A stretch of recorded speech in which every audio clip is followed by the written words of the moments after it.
Reproduction in a flowering plant part 2, यानी पुष्पी पौधों में जनन कैसे होता है। अब जो पुष्पी पौधे होते हैं उनमें जनन कैसे होता है, तो फर्स्ट है रिप्रो और पुष्पी पौधों में सेक्सुअल रिप्रोडक्शन यानी लैंगिक जनन कैसे होता है पुष्पी पौधों के अंदर, इसके बारे में हम जानेंगे। Reproduction is a biological process to produce young ones by help of male and female gamete, यानी जो रिप्रोडक्शन या जनन है वो एक जीव वैज्ञानिक की एक क्रिया है जिसके द्वारा एक नया जीव उत्पन्न होता है। इसमें नर और मादा युग्म बनते हैं और आपस में फर्टिलाइज होते हैं, यानी नर और मादा युग्म बन के युग्मनज बना देते हैं। अब flower is a concern main structure of reproduction. देखो फूल में क्या होता है कि जो फूल है वो उनका मेन स्ट्रक्चर या मेन आकार आकृति होता है जनन के लिए। इट इज ऑर्गन और sporophyll are flower reproductive organ. इसे ऑर्गन बोले एक स्पोरोफिल बोलो कि फ्लावर के अंदर स्पोरोफिल पाया जाता है और वो रिप्रोडक्टिव ऑर्गन। स्पोरोफिल क्या होता है, स्पोर फॉर्मेशन कराए जो। अब sporophyll are of two type. Sporophyll क्या होते हैं, दो प्रकार के होते हैं, एक माइक्रो स्पोरोफिल होता है, एक मेगा स्पोरोफिल होता है। माइक्रो स्पोरोफिल पुरुष यानी नर भाग में पाए जाएंगे और मेगा स्पोरोफिल मादा भाग में पाए जाएंगे जिनके पास कार्पल होगा। Stamen as are distinct as anther. Stamen क्या होगा, अलग होगा एंथर से। एंड फिलामेंट कनेक्टिव लोग, जो स्टेमन होगा यानी जो स्टेमन पाया जाएगा पुकेसर पाया जाएगा, पुकेसर या स्टेमन जो होगा वो filament and connective lobe tissue होंगे। और कार्पल यानी जो फीमेल का भाग है या मादा का भाग है उसमें डिस्टिंक्ट होगा ओवरी स्टाइल और स्टिग्मा में। Sexual reproduction in flowering plant तीन भागों में बटा हुआ है, pre fertilisation, double fertilisation, post fertilisation. आज हम सिर्फ पढ़ेंगे प्री फर्टिलाइजेशन। प्री फर्टिलाइजेशन में हम पढ़ेंगे डेवलपमेंट ऑफ एम्ब्रियो, यानी जो एम्ब्रियो है वो बनेगा कैसे, यानी भ्रूण कैसे बनेगा। और फिर पॉलन ग्रेन का डेवलपमेंट कैसे होगा और पॉलिनेशन कैसे होगी और पॉलन पिस्टल इंट्रैक्शन कैसे होगा। देखो सबसे पहले पॉलन ग्रेन फॉर्मेशन के लिए हमें क्या चाहिए भाई, स्टेमन चाहिए, माइक्रोस्पोरोजेनेसिस चाहिए और पॉलन ग्रेन चाहिए। क्या क्या चाहिए हमें पॉलन ग्रेन फॉर्मेशन के लिए, स्टेमन, माइक्रोस्पोरोजेनेसिस और पॉलन ग्रेन। अब पॉलन के लिए स्टेमन क्या होता है, मेन यूनिट होता है एंजियोस्पर्म का जो कि डिफरेंशिएट होता है between filament and anther. Anther क्या होते हैं, टू लोब होते हैं यानी डाइथिकस होता है और ईच लोब के पास दो माइक्रोस्पोर पाए जाते हैं। अब मैं इनको थोड़ा सा डिस्कस कर देता हूं आपके साथ। देखो ये क्या होता है, एक ही स्टॉक रीजन है, एक ही स्टॉक रीजन है, इसे आप रिसेप्टेकल बोल दो।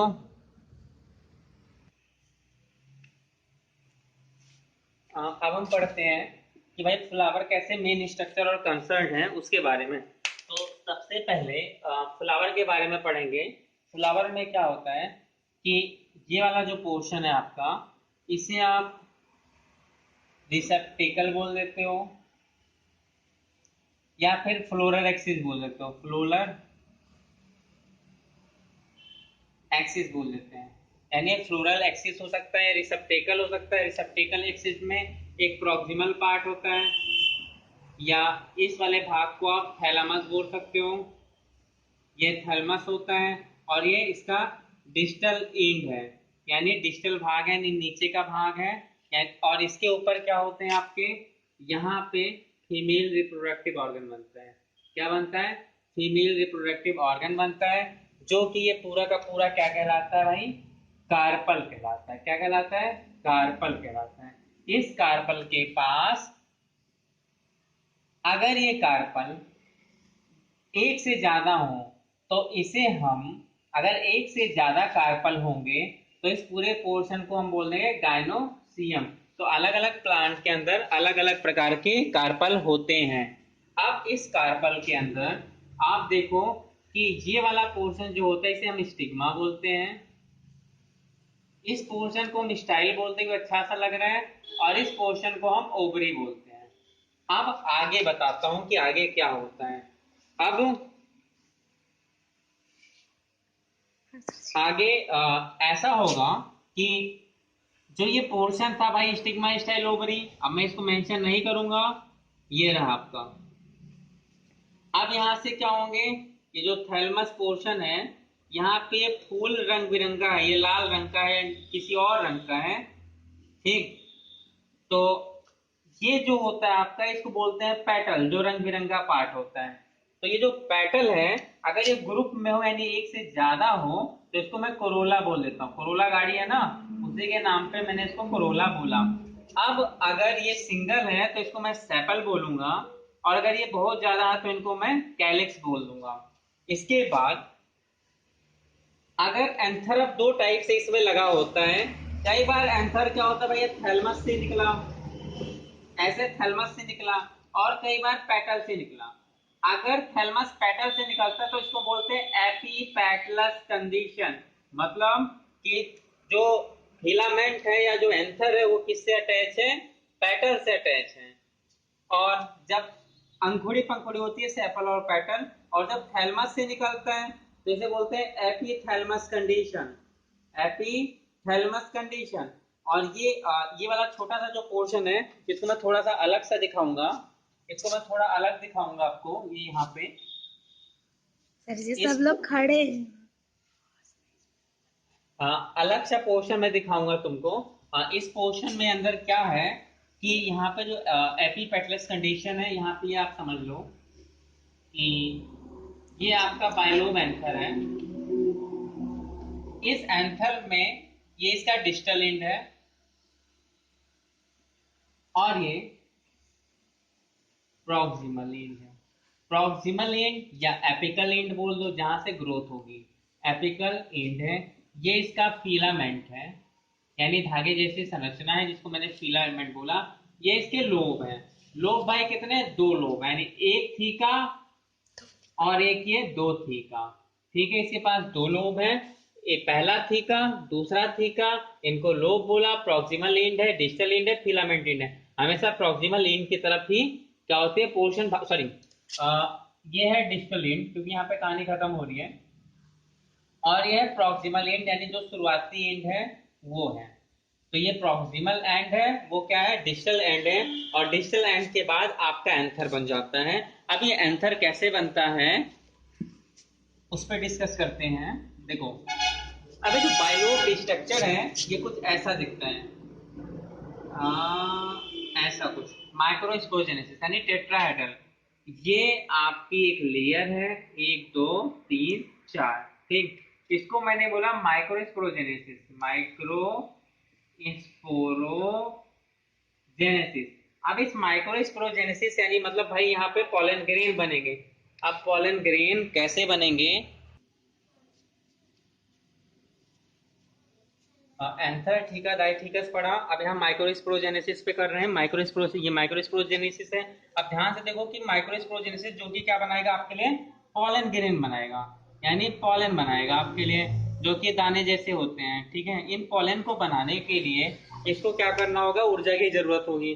अब इन पॉलन ग्रेन को बनाने के लिए ऊर्जा की जरूरत होगी। वो ऊर्जा ये कहाँ से लेगा, आसपास की किसी कोशिका से लेगा। जाहिर सी बात है कि भाई ऊर्जा पास ही से लेंगे, नहीं तो बहुत दूर जाएंगे तो एनर्जी और ज्यादा खत्म हो जाएगी, इसलिए हम आसपास की ही कोशिकाओं से ऊर्जा लेंगे, ठीक है। अब ये जो कोशिका है ये कैसी है भाई, ये कोशिका जो है बाई न्यूक्लिएटेड और सॉरी मल्टी न्यूक्लिएटेड और पॉलीप्लॉइडी है, यानी इसके पास दो ही केंद्रक है, यानी दो ही न्यूक्लियस है। ये देखो हर एक में मैं दो न्यूक्लियस बना रहा हूं। इसके बाद क्या होता है कि सबसे आउटर लेयर को बोलते हो एपिडर्मिस। एपिडर्मिस सबसे बाहर की लेयर है। उसके बीच की लेयर क्या होती है, एंडोडर्मिस। ये रही आपकी एंडोडर्मिस। और इसके अंदर जो लेयर होती है, इस लेयर को आप बोल देते हो मिडल लेयर, ठीक है। यानी चार लेयरों से घिरा है आपका pollen grain, epidermis, endodermis, middle layer और टेपेटम। अब एपिडर्मिस, एंडोडर्मिस और मिडल लेयर का काम सिर्फ इतना होता है कि इस पोलन ग्रेन को प्रोटेक्शन दें, यानी इसकी रक्षा करें, और इसको जो है टेम्परेचर वगैरह से बचा के रखें। अब स्पोरोफिल क्या होता है वो बता दे रहा हूं आपको। स्पोरोजीनस क्या होता है वो बता देना। स्पोरोजीनस टिश्यू क्या होते हैं? स्पोरोजीनस टिश्यू ऐसे होते हैं, या स्पोरोजीनस ऐसा होता है कि वो क्या करता है कि आपके जो पॉलन को हाई टेम्परेचर, पीएच, एसिड और बेस यानी जो भी रेजिस्टेंस है उनसे बचा के रखता है, वो स्पोरोफिल का काम करता है। अब इसके अंदर क्या होता है, मिडल लेयर, एंडोडर्मिस और एपिडर्मिस, ये तीन काम करते हैं कि इनको जो है प्रोटेक्शन प्रोवाइड करते हैं। लास्ट बच जाता है टेपेटम। टेपेटम एक बहुत इंपॉर्टेंट लेयर है जो कि क्या करता है, इसको न्यूट्रिशन देता है, और ये न्यूट्रिशन स्पोरोफिल के फॉर्म में देता है न्यूट्रिशन। अब न्यूट्रिशन देने के लिए इसको अब न्यूट्रिशन देने के लिए इसको कुछ पोर्शंस की जरूरत पड़ती है। वो पोर्शन क्या क्या है टेपेटम के अंदर? पहली बात तो ये न्यूट्रिटिव होता है, हाईली रेजिस्टिव होता है, मतलब इसके पास रोग प्रतिरोधक से लड़ने की क्षमता ज्यादा होती है, न्यूट्रिटिव होता है, और यही क्या करता है, प्लेसेंटा के तौर पे, जैसे मेल फीमेल में रिप्रोडक्शन में प्लेसेंटा के तौर पे टेपेटम जाके उसको क्या करता है, पोलन ग्रेन को एनर्जी देता है। अब मैं पूरा पोलन सैक का स्ट्रक्चर दिखाता हूँ। ये माइक्रोस्पोरोजेनेसिस था। अब इसके अंदर कैसे पोलन सैक हो रहा होगा? पोलन सैक होने के लिए मैं इसमें क्या कर रहा हूँ, ये जो स्ट्रक्चर है इसी स्ट्रक्चर को आगे कर देता हूँ। पहला थीका, दूसरा थीका, तीसरा थीका, चौथा थीका, यानी कुल मिला के 4 लोब हैं। और ये क्या बन गया, ये जो पूरा ये है पोलन सैक। पोलन सैक, या इसको माइक्रोस्पोरोजेनेसिस बोल दो, माइक्रोस्पोरोजेनेसिस बोल दो, या पोलन सैक बोल दो। इस पोलन सैक या इस माइक्रोस्पोरोजेनेसिस के अंदर ये काफी इम्बेडेड होता है, मतलब अंदर तक धसा हुआ होता है, और इसके अंदर बहुत ही न्यूट्रिटिव लचीले पोलन ग्रेन्स पाए जाते हैं, और खूब सारे पोलन ग्रेन्स इसके अंदर पाए जाते हैं, यानी खूब ग्रेन्स पाए जाते हैं रिप्रोडक्शन के लिए। इनके अंदर पूरे ग्रेन्स होते हैं, और ये ग्रेन्स क्या करते हैं, रिप्रोडक्शन करते हैं, जनन में भाग लेते हैं। तो आपने आज क्या क्या पढ़ा? रिप्रोडक्शन, फ्लावरिंग प्लांट के अंदर आपने रिप्रोडक्शन पढ़ा। रिप्रोडक्शन में आपने ये पढ़ा कि रिप्रोडक्शन होता कैसे, उसमें प्री फर्टिलाइजेशन इवेंट में आपने डेवलपमेंट ऑफ एम्ब्रियो पढ़ा, पोलन ग्रेन डेवलपमेंट पढ़ा, पॉलिनेशन नहीं पढ़ा, और पोलन पिस्टल इंट्रैक्शन नहीं पढ़ा। अब देखो पहले पॉलिनेशन पढ़ लेते हैं। पॉलिनेशन बेसिकली क्या होता है कि पॉलिनेशन बेसिकली ये होता है कि अगर कोई भी कंपोनेंट है वो मेल है, हो सकता है एक ही प्लांट के अंदर हो सकता है अलग अलग प्लांट के अंदर मेल और फीमेल हो, तो जो मेल पार्ट है वो फीमेल तक पहुंचाना पॉलिनेशन कहलाता है। अब ये मेल पार्ट फीमेल तक पानी के जरिए जा सकता है, उड़ के जा सकता है, या किसी आदमी के छूने से जा सकता है, या अलग अलग तरीकों से जा सकता है। तो ये मेल पार्ट फीमेल तक जाना होता है, कि फीमेल उड़ के नहीं आती, फीमेल मोटाइल नहीं होती, मेल मोटाइल होता है, इसलिए मेल पार्ट को उड़ के वहां तक जाना होता है। तो इस पोर्शन को हम क्या बोलते हैं, पॉलिनेशन बोलते हैं। पॉलिनेशन भी कई टाइप के होते हैं, basically self pollination, cross pollination. Self pollination मतलब खुद से पॉलिनेशन होता है, क्रॉस पॉलिनेशन मतलब एक जगह से दूसरी जगह जाके होता है, वो क्रॉस पॉलिनेशन कहलाता है। पॉलिनेशन मतलब आता है pollen pistol interaction. Pollen pistol interaction क्या होता है कि ये जो पोर्शन है ओवरी का, यहाँ पे क्या होता है, पॉलन यहाँ था, यहाँ से उड़ के आया, आप चाहे जानवर लाया कोई भी लाया भाई, ये पॉलन आया, ये पॉलन इस पॉलन ट्यूब से, ये पॉलन इस पॉलन ट्यूब से इस ओवरी तक गया। ओवरी के अंदर ये जाने के बाद ये पॉलन ग्रेन यहाँ से लुढ़कता हुआ ओवरी के अंदर ट्रांसफर हो गया, और इसने क्या किया, उसके केंद्रक को फ्यूज कर दिया, यानी male gamete plus female gamete दोनों आपस में फ्यूज किए, बना जाइगोट, और जाइगोट ने क्या बना दिया, एम्ब्रियो बना दिया। किसकी हेल्प से? मियोसिस की हेल्प से।